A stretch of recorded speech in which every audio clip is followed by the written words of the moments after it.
My name is Drew Waltner. I'm Mark Lechka, and for this project we took a standard trolling motor, seen here, and made a wireless control system for it. The reason we did this is because a wireless system can cost upwards of $1,500, and basically you can find a used one, cheaper one, for like around $300. So we decided to try and take an old one and make our own wireless control system, like make it as cheap as possible, basically. As you can see here, the main component is the trolling motor. It's controlled by a foot pedal control, has a battery for power, and then this will be connected to a homemade circuit here, which also has a power supply for it. And then this will be controlled through the wireless Gumstix. It has I/O ports on it to control the circuit, which will open ports to control the motor. The Gumstix will be connected to a laptop with a GUI on it to send controls to the Gumstix to control the motor. The motor is an 812 12-volt battery Minn Kota motor, and this is used for just the standard fishing and other boat applications.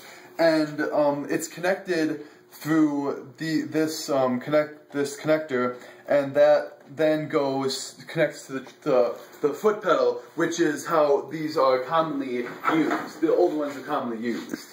And as you can see, you can turn left, you can turn right, and then you can also go speed.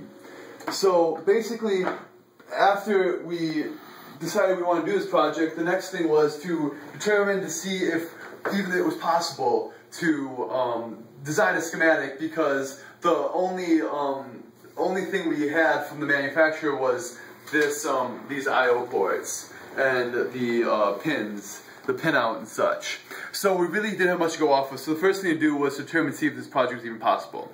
And after messing with some of the pins and determining what does what, it was determined that this was possible. And then we decided that the next step to be done was to create this schematic using MOSFETs and relays. And the schematic can be seen here. And basically, it takes the I/O ports on the Gumstix and controls the pinouts of the trolling motor and flips switches on or off, determining on what it should do, if it should turn left, right, or speed. And there needed to be an external power supply because we didn't want to risk any damage taken for the trolling motor, since just want to eliminate the risk. Okay, next part is basically from the circuit here. It'll be connected to the Gumstix, and what we had to do here is create a socket programs for the Gumstix and the computer. So basically we had to make a server side for the Gumstix and a client side for the computer. And what would happen is signals, when the user inputs signals here, it'd be sent over to the Gumstix, which would interpret those signals and then open the certain ports for the circuit to control the motor. As you can see here on the, we made the GUI, and as you can see here we have inputs for Google Maps for added functionality. This will enable the user to see what map they're at, to help try and find inlets or just navigate around the lake better. And then also here we have left and right controls to turn the motor left and right. We have a power on-off switch. What happens is when the user pushes left and right, there will be arrows coming up to show which direction, and the steering wheel will turn. Also, the user can turn on the motor by pushing that. As you see that, it will go turn green. And then the user can also push to turn left and or right while the motor is turned on. We'll give a brief demonstration of that here. Drew, if you could hook up the motor. There also is the Gumstix controls has the capabilities of having an ad-hoc connection.